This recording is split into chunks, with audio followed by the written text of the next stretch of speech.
What's going on with LIGO? Which fictional spaceship is the most realistic? How will astronauts protect themselves during long time flights? And Q&A Plus, what evidence will remain if humanity vanishes tomorrow? All this and more in this question show. It's time for the question show. Your questions, my answers, as always, wherever you are across my channel. If the question pops in your brain, just write it down. I'll gather them up and I will answer them here. All right, let's get into the questions. Who's won? LIGO upgrades? Yes. LIGO is the Laser Interferometer Gravitational Wave Observatory. There's two facilities in the United States. One is in Washington and one is in Louisiana. And these are designed to measure gravitational waves as they pass through the Earth. And they finished their most recent observing run, and now they're taking a break to do upgrades on the optics. And originally the plan was to keep LIGO offline probably for the better part of a year and a half while they make all these upgrades and increase the sensitivity and make better mirrors and come up with new techniques for squeezing the light and the quantum information to get even more measurements of gravitational waves. But Vera Rubin came online. And so the plan now is to bring LIGO back operational relatively quickly, within just a couple of months, so that it can then participate in Vera Rubin discoveries. Either detect gravitational waves so that then Rubin can do follow-on observations, or vice versa, where Rubin detects some kind of event and do we see the signal in the LIGO data? And so they're going to probably participate with Rubin into 2027. And then once they've got a baseline for that, they're going to shut the system down and make those upgrades. But I know that there was a recent video about LIGO.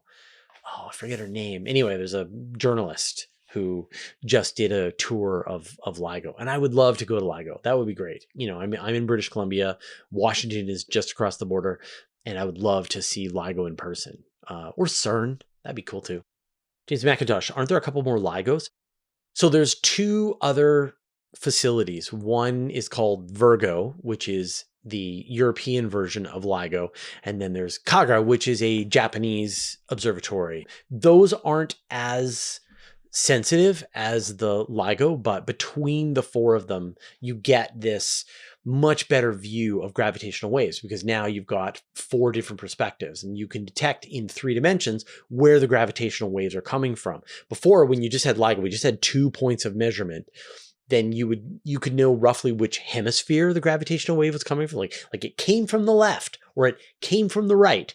But once you add Kagra and Virgo, now we're getting perfect 3-dimensional view of the sky. We know that it came from this tiny little spot in the sky. Now, the Virgo and Kagra aren't as sensitive as LIGO, so there are gravitational waves that only LIGO can detect. But you've got this great collaboration between all of these big gravitational wave observatories, so that they're developing techniques in one and then utilizing those techniques with the other observatories for them all to improve. And as new gravitational wave observatories are installed, it should just continue on this. There's the Einstein telescope. There's the Cosmic Explorer, which is going to be this 40-kilometer arm version of a gravitational wave observatory. So like the LIGO ones are 10 kilometers long. And so the Cosmic Explorer will be 40, I think. And so there's a bunch more gravitational wave observatories. They just keep adding to the network as they get built. Ted Krause, what is the astronaut protection for long-term use, like to Mars or the moon long-time habitation? So there is no protection for astronauts on a long-duration spaceflight. If you're going to send astronauts to the moon, you check the weather. You try to go to the moon at a time when there isn't a lot of activity on the sun. You know, we're still just a little bit past solar maximum, so the Artemis 2 mission's a little dicey, but it was fine. Once you're at the moon, then you put your base in a place where you are protected from space radiation. You can either just like go into a lava tube, you can dig underground, cover your inflatable base with a meter of regolith, and that'll protect you from all of the radiation in space. And then astronauts will just have to spend their time, as much of their time as possible, protected by this radiation shield. But if you're going to go to Mars, then it's a big problem, because you're always trying to balance the weight of your spacecraft. The lighter your spacecraft, the less propellant that's required to get you to your destination. And if you're going to put a meter of ice or regolith around your spaceship, you're adding thousands of tons to the weight of your spaceship.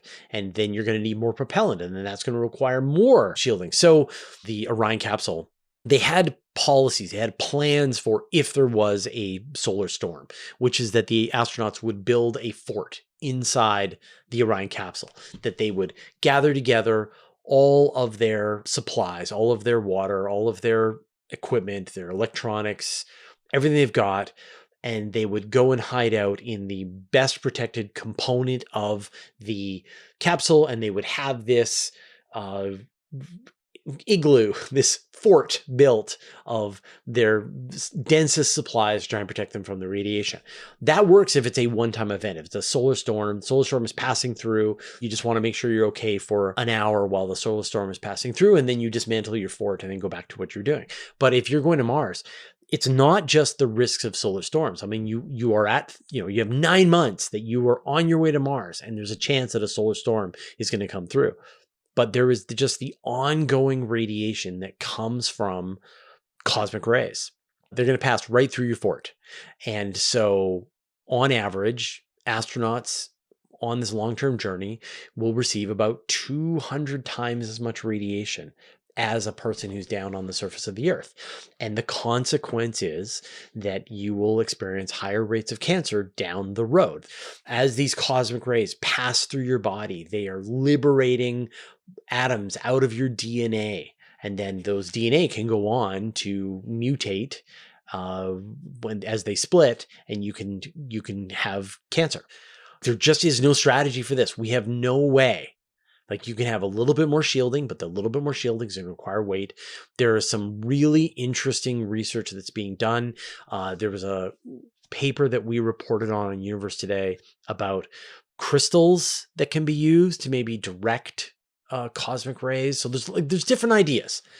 But so far, none of these are at the point where you can reduce the risk entirely of a deep space mission. Astronauts going to Mars are going to have higher rates of cancer when they come home, and that's just the reality. It's time to shout out our new patrons of the $5 level and above.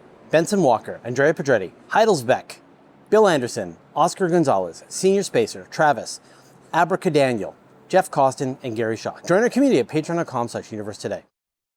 HalMG, do we have a spacecraft in deep space watching the Earth as it transits in front of the sun so we can learn how to remove the noise when checking exoplanet atmospheres? So very close. There's actually a new telescope that was installed at the Paranal Observatory in Chile. And this is one of the sites for the European Southern Observatory. And they have this solar telescope that is watching the sun and is measuring the variability of the sun, all of the little flares and all of the little granules, and trying to understand how that influences the observations of exoplanets going around their stars. So what you're proposing is essentially exactly a new telescope that just saw first light like a month ago for this exact job. So the idea that occurred to you has occurred to the astronomers, and they actually built the telescope to do this. And so after a couple of years of doing all of these observations of the sun, they'll have a much better understanding of what our star does and how it would pollute observations of planetary transits. The other thing that's great is there's this spacecraft called the Proba 3 satellite. This is by the European Space Agency, and it produces artificial eclipses. So you've got this satellite, and then you've got this occulter that they fly in formation. And then the occulter goes in front of the sun and perfectly blocks it. Much better than when the moon blocks the sun during an eclipse. Like, there's no mountains on the side of this occulter. And so it perfectly blocks the sun. And then astronomers can view the corona around the sun. And it does like one of these every single day, or two of them every single day. And the eclipses last for much longer than real eclipses last. And so there is a spacecraft right now out in space that is producing hours and hours of eclipse footage that we just can't get from the Earth, which is really cool. And so that will also feed into, so not just what we see on the surface of the sun, but the environment, the atmosphere around the sun, and how that will influence our observations of exoplanets. So like in general, when astronomers go into one of these new fields, they don't realize, I mean, all scientists really, they don't realize how complicated, how difficult, how many variables there are going to be. They only reveal themselves once you're neck deep in the work. And so now, turns out, stellar pollution, huge problem. And now they're coming up with the solutions. Observations of the sun, it's called the POET instrument. Observations of the corona with the Proba 3 satellite, trying to tease out what is the influence of the star compared to what you would be seeing with the exoplanet atmospheres. Paige Potter, what fictional spaceship design feels the most realistic? Probably the Rocinante from The Expanse. The Expanse, we actually just did a 4-part series on Astronomy Cast about the science of different franchises. And so we did Star Wars, Star Trek, Stargate, and The Expanse.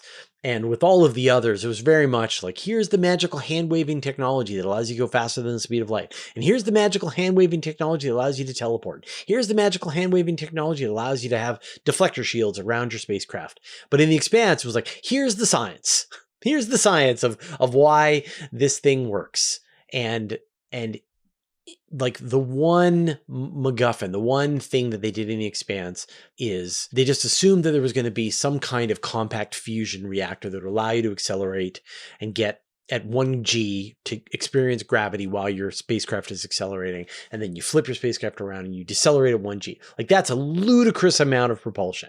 We don't have spacecraft that can do that. We can't even wrap our minds around spacecraft that are capable of producing that kind of thrust. But once you do that, like once you are willing to see that, then everything else seems very realistic. You know, the way the missiles fire, there's little mini fusion rockets on them, and they go after their targets, that all of the battles are done in this sort of Newtonian physics way, that you've got point defense weapons that are firing at missiles as they're getting close to you. Everything in The Expanse just feels really solid, that there are no shields, right? Yeah, it's such a great show. And it just feels all so realistic and great. I love The Expanse. I mean, before I would have said like The Expanse and For All Mankind, but For All Mankind is kind of slipping. So The Expanse is the finest space science fiction show ever made. And it breaks my heart that they stopped at season 6 or whatever, and they haven't done the full series of books. Like, Bezos, finish this. This is ridiculous. Finish The Expanse. Did you know that you can watch the same video with no ads and get a bonus question over on Patreon completely for free? We call it Q&A Plus. This week's bonus question: what evidence will remain if humanity vanishes tomorrow? I'll put a link in the show notes. All right, those are all the questions that we had this week. Thank you, everyone who asked your questions in the YouTube comments, everybody who joined me for the live show. I am still on the road, although this is the last week, recording right in front of the Science Center in Nagoya. We're going to do another shot deeper in for the next question show. But people have been asking, why don't I film outside anymore? And so I'm about to explain that in a second. But first, I'd like to thank our patrons.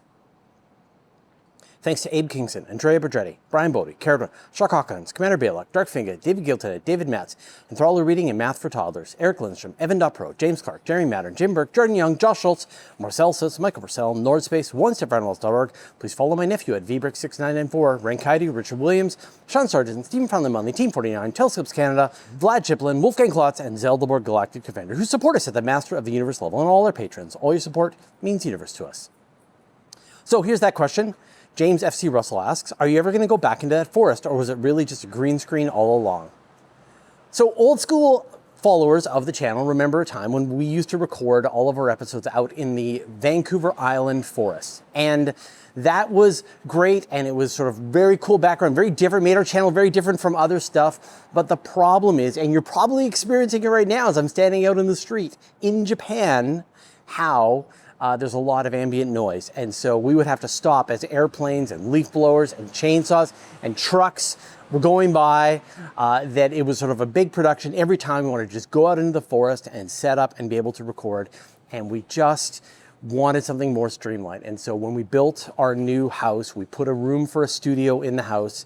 And so now I could just flick a switch, lights are on, the walls are insulated, I can control all the lighting, the sound, the video, and so I can make a lot more content. And that was really the thing you're most interested in. You could either have 2-3 minute videos a week or hours and hours of the kind of content that I'm now producing. And so like that's the price. Now, I still want to be able to go back into the forest, and I've got plans on ways to sort of make it more convenient, maybe like build a studio in the forest that I can go and set up in. That would be really cool. That's still sort of in my dream. But for now, unless I'm on the road, you'll probably see me in my standard studio. All right, we'll see you next time.